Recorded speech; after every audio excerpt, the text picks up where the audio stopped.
Yang bikin aku merinding tuh kalian bisa bayangin, itu tuh kata-kata Rasul tuh abad keempat, baru dibuktiin 18 abad kemudian. Bisa bayangin kan? Keren banget gak sih? Masya Allah. Nabi Muhammad Shallallahu Alaihi Wasallam selama hidupnya itu cuma sakit sebanyak 2 kali, teman-teman. Yang pertama itu pas diracun sama Zainab, dan yang kedua itu memang mendekati hari meninggalnya. Nah, bisa dibayangin sebagus apa sih imunitas tubuh Rasulullah Shallallahu Alaihi Wasallam sampai seumur hidup itu cuma sakit sebanyak 2 kali. Makanya kali ini kita bakal bahas pola makan ala Nabi Muhammad Shallallahu Alaihi Wasallam. Tanpa banyak basa-basi, let's deeply talk about it. Wahai anak cucu Adam, pakailah pakaianmu yang bagus pada setiap masjid. Makan dan minumlah tetapi jangan berlebihan. Sungguh, Allah tidak menyukai orang yang berlebih-lebihan. Nah, makanya Nabi Muhammad itu kalau misalnya makan gak pernah berlebih-lebihan. Dan makan yang gak berlebih di dunia medis ini sama dengan diet yang mematuhi aturan kalori harian. Nah, buat kalian yang pengen tahu jumlah kebutuhan kalori kalian, itu bisa pakai kalkulator atau aplikasi online. Sekarang udah banyak banget yang bisa ngebantu kalian untuk memantau makanan kalian apakah berlebihan atau enggak. Selain pakai aplikasi dan kalkulator online, kalian juga bisa loh ngikutin hadis ini. Tidaklah seorang manusia memenuhi satu wadah yang lebih berbahaya dibandingkan perutnya sendiri. Sebenarnya seorang manusia itu cukup dengan beberapa suap makanan yang bisa menegakkan tulang punggungnya. Namun jika tidak ada pilihan lain, maka hendaknya sepertiga perut itu untuk makanan, sepertiga yang lain untuk minuman, dan sepertiga terakhir untuk nafas. Dari hadis itu juga sejalan banget guys sama ilmu kedokteran, dimana kalau misalnya kita minum lebih banyak itu bisa banget loh nurunin konsumsi makanan kita. Dan jangan lupa buat minum minimal 8 gelas per hari ya, karena minum yang cukup setiap hari ini juga bisa mencegah gangguan pada ginjal. Dan sebenarnya ada banyak banget hadis tentang jangan makan berlebihan, tapi kali ini aku sampaikan 2 aja ya, karena kita bakal masuk ke tips selanjutnya. Jadi kalau misalnya kalian lihat hadis-hadis Nabi itu kan ada banyak banget ya. Nah, kalau aku baca-baca itu Nabi tuh senangnya makannya tuh whole food guys, kayak kurma, buah-buahan, sayur-sayuran. Aku nemu sih beberapa hadis yang nyatain Nabi itu makan daging, kayak misalnya daging kurban, sup daging yang dimasak dan disuguhin sama sahabatnya. Tapi Nabi itu nggak selalu konsumsi daging, jadi nggak jadi rutinitas. Yang jadi rutinitas itu yang tadi whole food itu biasanya. Bahkan ada beberapa hadis Sahih Bukhari yang nyeritain dari beberapa sudut pandang kalau sampai meninggalnya itu Rasulullah nggak pernah bener-bener ngeliat domba yang dibakar dengan sempurna dan roti yang dipanggang dengan sempurna. Aduh, sedih banget sih ya. Tapi meskipun begitu, whole food ini di dunia kedokteran emang terbukti sebagai makanan yang jauh lebih sehat daripada makanan yang diproses terlebih dahulu. Kenapa? Karena makanan yang dimasak terlebih dahulu ini biasanya mengandung lebih banyak garam, lebih banyak kolesterol jahat, dan komposisi gizinya itu udah banyak yang berubah karena proses pemasakan. Jadi buat yang pengen nyontoh pola makan Rasulullah, kalian bisa lebih banyak konsumsi whole food. Yang ketiga itu adalah minyak zaitun. Selain buah zaitun ini disebut di 4 surat di Al-Quran, ada Atin, Al-Mu'minun, An-Nur, dan Al-An'am, Rasulullah juga pernah bersabda, "Makanlah zaitun sebagai lauk bersama roti dan berminyaklah dengannya. Sesungguhnya ia berasal dari pohon yang diberkahi." Jadi Rasulullah ini tuh emang senang banget kalau misalnya makan itu pakai dressing minyak zaitun. Roti kering yang diangetin terus beliau pakai minyak zaitun kayak gitu. Dan emang minyak zaitun ini tuh udah terbukti bagus banget di dunia kedokteran dan udah banyak banget penelitiannya tentang manfaat minyak zaitun. Cuman yang bakal aku tekenin di video ini tuh adalah kandungan kolesterol jahatnya yang cuman 0%. Sedangkan kolesterol baiknya itu mencapai 75% meskipun dia ini minyak. Buat kalian yang belum tahu apa itu kolesterol jahat, kolesterol baik, sebenarnya aku udah pernah bahas ya di video aku sebelumnya. Dan iya, kolesterol baik itu bisa ngebantu nurunin kadar kolesterol jahat di dalam tubuh. Dan pantas saja Rasulullah gak pernah sakit karena beliau ini rutin konsumsi minyak zaitun, yang berarti mencegah terjadinya stroke, penyakit jantung, penyakit-penyakit pembuluh darah, dan penyakit-penyakit liver yang merupakan pembunuh-pembunuh utama di dunia.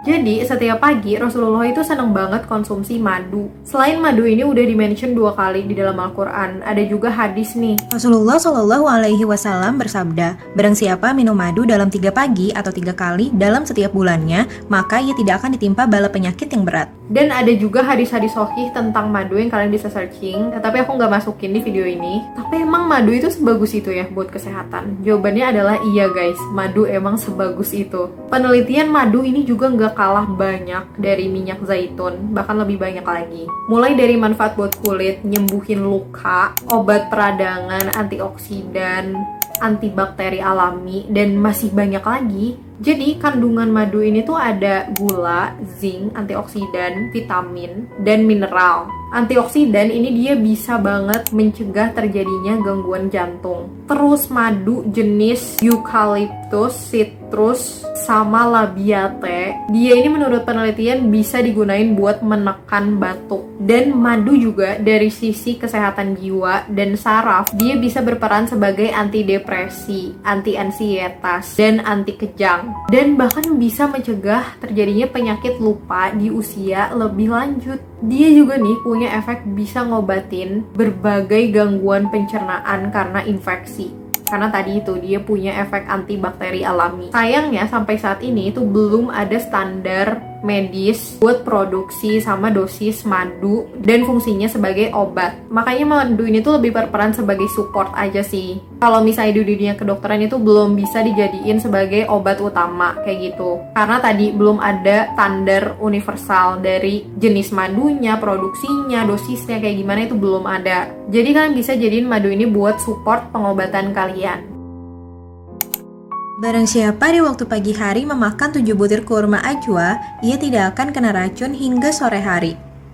Nah, jadi hadis tadi itu cuman sebagian kecil dari berbagai hadis lagi-lagi yang menyebutkan tentang manfaat kurma. Dan guess what? Kurma ini disebut sebanyak 20 kali guys di dalam Al-Quran. Keren banget gak sih? Karena kurma ini ternyata setelah diteliti mengandung kalori, serat, zat besi, vitamin B6, mineral, dan antioksidan. Dan lagi-lagi manfaat kurma ini tuh emang ada banyak banget. Contohnya tadi itu kan dia ada antioksidan. Antioksidan yang dipunyainnya itu namanya flavonoid, karotenoid, dan asam fenolik. Dia ini tuh sama, bisa banget nyegah penyakit jantung, Alzheimer, penyakit pembuluh darah, bahkan sampai kanker segala guys. Aduh, pantesan sih Rasul tuh sehat banget. Terus si kurma ini tuh kecil-kecil, dia tuh tinggi banget guys seratnya. Makanya dia tuh bagus banget buat sistem pencernaan. Dan dia itu juga bagus buat sistem tulang karena bisa mencegah osteoporosis. Nah uniknya, jadi meskipun si kurma ini tuh manis banget, tapi karena dia tinggi serat, makanya indeks glikemiknya itu jadinya rendah. Makanya kalau menurut penelitian, pasien diabetes itu masih boleh makan kurma, tapi dengan moderasi sebanyak 2 buah sehari. Dan gak usah khawatir juga karena penelitian itu nunjukin kalau kurma ini tuh jauh lebih sehat daripada gula pasir guys. Dan indeks glikemiknya juga jauh lebih rendah daripada gula pasir. Nah makanya kurma ini bisa banget loh dijadiin pengganti gula. Apalagi rasanya itu kan kayak agak karamel gitu ya. Bahkan yang lebih keren lagi itu adalah kurma ini tuh menurut para peneliti itu punya potensi buat jadi salah satu manajemen dari diabetes guys. Dan efek anti peradangan dari kurma ini juga dia bisa mencegah sistem saraf kita loh guys. Dan yang paling ajaib banget nih ya menurut aku dari semuanya, dan ini mind blowing banget sampai aku merinding. Nah, jadi ayat ini tuh tentang Siti Maryam pas lagi ngelahirin Nabi Isa guys. Dan Allah nyuruh Siti Maryam buat makan kurma. Sebenarnya ada banyak banget juga hadis berkenaan sama ayat ini. Dan anjuran dari Rasul buat makan kurma mendekati kelahiran. Cuman hadisnya itu jenis hadis lemah, jadi nggak aku masukin. Terus tahu nggak, aku kan akhirnya cari-cari ya, dan bahkan udah banyak banget guys penelitiannya, bahkan di tahap meta-analisis. Jadi meta-analisis itu level penelitian paling tinggi. Kalau misalnya ibu hamil yang mengonsumsi kurma mendekati kelahiran, itu proses kelahiran itu jauh lebih cepat daripada ibu yang enggak konsumsi kurma. Dan penelitian-penelitian juga menunjukkan kalau misalnya kurma ini dia bisa menurunkan kemungkinan melahirkan dengan penyulit, karena dia ini tuh punya efek yang mirip kayak hormon oksitosin yang berfungsi saat kelahiran. Yang bikin aku merinding tuh kalian bisa bayangin, itu tuh kata-kata Rasul tuh abad keempat baru dibuktiin 18 abad kemudian. Bisa bayangin kan? Keren banget gak sih? Masya Allah. Nah, yang terakhir ini adalah Nabi Muhammad ini sering banget ngelakuin saum atau puasa, terutama puasa-puasa sunnah. Dan kalian udah tau lah ya, udah banyak banget hadis sama ayat tentang puasa dan puasa-puasa sunnah. Tapi kalian tahu nggak sih kalau misalnya puasa ini atau fasting ini merupakan salah satu diet paling terkenal dan terbukti ampuh di dunia kedokteran. Namanya itu intermittent fasting. Sebenarnya aku juga pernah bahas tentang intermittent fasting di video aku. Intinya itu intermittent fasting itu dia bukan membatasi apa yang kita makan, tapi dia membatasi waktu ketika kita makan, sehingga memaksimalkan irama sirkadian di dalam tubuh buat menurunkan kadar lemak. Waktu makannya itu macam-macam, ada yang cuma 12 jam sehari, ada yang 8 jam sehari, ada yang cuma 3 jam sehari, bahkan ada yang ekstrim sampai ganti hari baru makan. Tapi itu bener-bener harus konsul dulu ya yang sampai kayak begitu. Dan kalau misalnya kalian punya penyakit-penyakit yang sedang diderita juga harus konsultasi dulu juga ke dokter. Nah, cuman intermittent fasting ini sejalan banget loh guys sama puasa, karena yang membatasi waktu untuk makan di waktu-waktu tertentu aja. Nah, selain efektif menurunkan berat badan, fasting ini atau puasa ini juga punya banyak banget manfaat. Mulai dari mencegah penyakit jantung, mencegah penyakit pembuluh darah, mencegah diabetes, mencegah penyakit saraf, bahkan sampai mencegah kanker segala. Karena puasa ini memicu regenerasi sel tubuh kita lebih cepat. Nah, itu dia 6 pola makan ala Rasulullah Shallallahu Alaihi Wasallam. Aku minta maaf kalau misalnya aku ada salah kata. Kalian bisa banget komen di bawah. Misalnya nih ada kah hadisnya salah, kah hadisnya doif atau apa, kalian bisa komen di bawah. Karena aku bukan ahli agama guys, cuman kayak I just really enthusiastic aja sama topik ini karena kayak keren banget. 18 abad kemudian semua omongan Rasulullah dan pola hidup yang sehat itu tuh terbukti secara ilmiah. Kan banget kan? Aku juga harus terus banyak belajar dan pasti melakukan banyak kesalahan. Dan buat kalian yang suka dengan video ini, jangan lupa klik like, dan kalian juga bisa subscribe dan klik lonceng kalau misalnya kalian mau dapat notifikasi terupdate mengenai dunia kesehatan, self growth, dan study tips dari aku. Jangan lupa, sehat itu aset. Sincerely made by Dr. Haifa with huge love. Assalamualaikum, bye.